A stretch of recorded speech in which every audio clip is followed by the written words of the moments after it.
السلام عليكم ورحمة الله تعالى وبركاته. مرحبا بكم أعزائي المشاهدين، مرحبا بكم في قناتي مطبخ معمورة. نتمنى تكونوا في أحسن الأحوال. اليوم إن شاء الله غنشارك معكم ميني بطبوط صغير معمر بحشوة لذيذة اقتصادية وسهلة.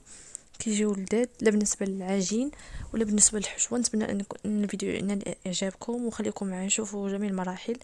المقادير وطريقة التحضير. نبداو على بركة الله بالمكونات.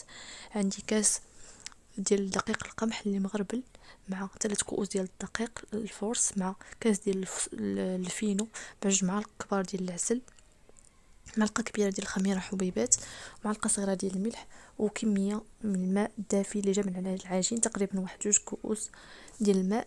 نبداو على بركه الله. كناخذ قصريه كنوضع فيها الدقيق، كنوضع دقيق القمح والفينو وكنخلطهم مزيان، ومن بعد كنضيف الخميره مع الملح، وكنضيف العسل. بالنسبه للعسل ممكن تعوضوه 2 معالق ديال الزيت النباتيه ومعلقه كبيره ديال السكر سنيده. هو الدور ديالو انه كيجيو هذوك الخيمات او الخبيزات كيجيو محمرين، عاطين واحد اللون زوين. صافي كناخذ الماء وكنبدا نعجن في العجين اللي كتكون مرخوفه شيئا ما باش كتجي ناجحه وهشيشه.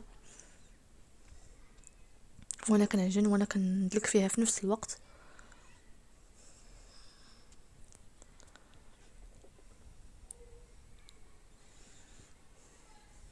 صافي غنجمعها ونحاول ندلكها واحد 5 دقائق ونديرها في بلاستيك غذائي ونخليها ترتاح واحد ربع ساعه عاد باش كندوزو باش نشكلوها.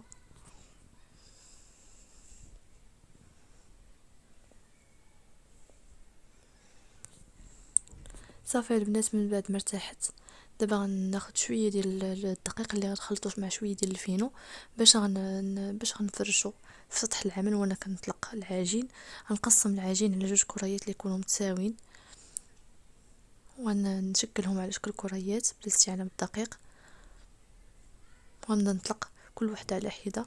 بالنسبه للسمك ديالها كتكون مغليظه مرقيقه بين وبين باش ملي كنجيو نطيبوها دغيا كتخمر لينا، ما كتجيش مطعمصه وكتجي رقيقه بزاف.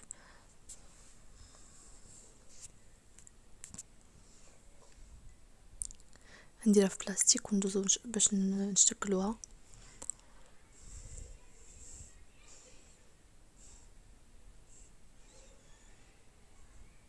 صافي كنبدا نطلقها، ومن بعد كناخد القطعه، اي قطعه ممكن تستعملوا. انا غندير هذا الشكل مربع، نبدلو شويه الشكل على المعتاد الموالفين كنديرو الدائري. بدلت هذا الشكل كيجي زوين، غنبدا نقطع بالقطعه ونوضعها فوق الطاوه او لا الطاوه لاطا اللي غنوضع فوق منها، اللي فرش فوق منها منديل، وكنبدا نوضع العجين.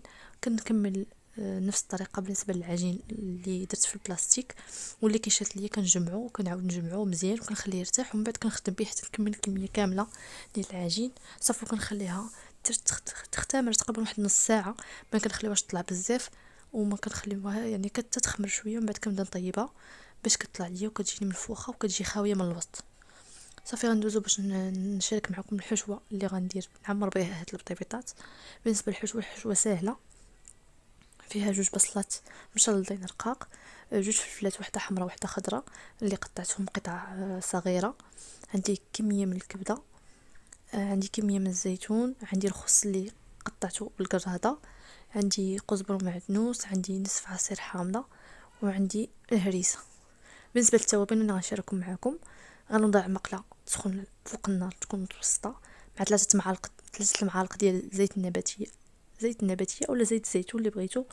غنضيف البصله وغنضيف معها كميه من الملح ونخليها تشحر واحد شويه حتى كتبدا تدبل. ومن بعد كنضيف لها الفلافل،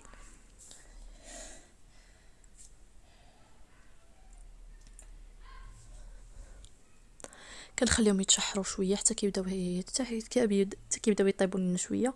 ومن بعد كنضيف التوابل، شويه من البزار، شويه من السكينجبير، شويه من ديال التحميره، شويه ديال الخرقوم وشويه ديال الكمون. صافي غنخلطهم مزيان وندوزو باش نضيفوا الكبده. بالنسبه للكبده غنضيف ضروري غنضيف مع البنات شويه ديال العصير ديال الحامض باش كتحيد لنا كتنقص لنا من الزفوريه ديال الكبده، معروفه انها شويه مزفره. صافي نخلط المكونات، ومن بعد غنضيف زيتون اخضر، غنضيف قزبر ومعدنوس، وشويه ديال الهريسه صافي. وغنخلي الحشوه طيب مزيان، بعد كنطفي عليها.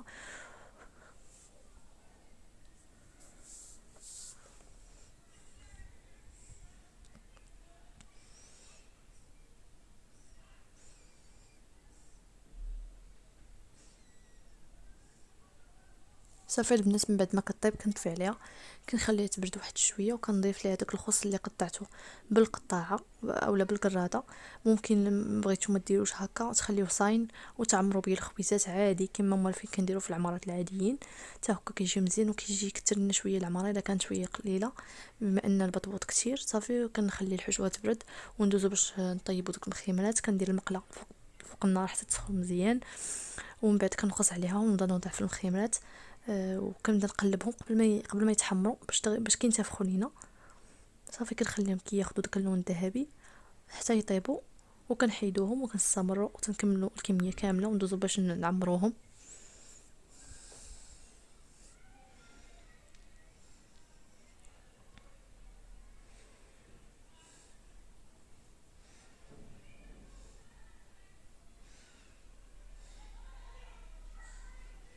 من بعد ما طابوا البنات كيجيو معايا كيجيو محمرين، حتى الشكل ديالهم هذا المربع كيجي زوين، عاطي منظر زوين. صافي كنبدا نحلهم بالموس كلهم. ضروري الناس علاش قلت لكم خصو يدلك مزيان، وخصو الوقت فين يخمر، وخصو باش كيعطينا هاد النتيجه انه كيجي خاوي من الوسط باش كيعطينا الفراغ فين نعمروا الحشوه.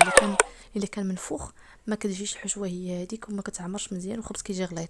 صافي غنعمروهم على هاد الشكل. كندير شويه ديال الفرماج احمر اللي حكيته، وصافي هذا هو الشكل النهائي ديال هاد المخيمات. صراحه كيجيو زوينين بالنسبه للعجين ولا بالنسبه للحشوه.